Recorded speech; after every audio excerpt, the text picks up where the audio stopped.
Aurtengo martxa esango nuke nota nahiko altua lortu duela.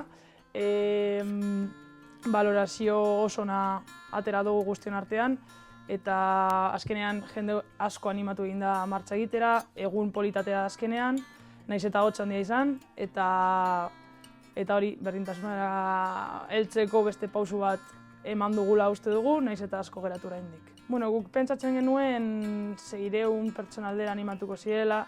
Egia da ez direla hainbesteko jendea apuntau, inskripzioak soberan izan ditugulako.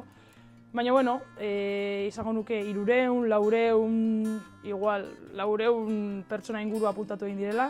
Egia da gaur parte hartzera ez direla hainbeste animatu, ze nik uste aste osoan zehar euria egin duenez, gero pentsatzen zuela jendeak, ez dela hain egun politateak aterako, baina azkenean atera da.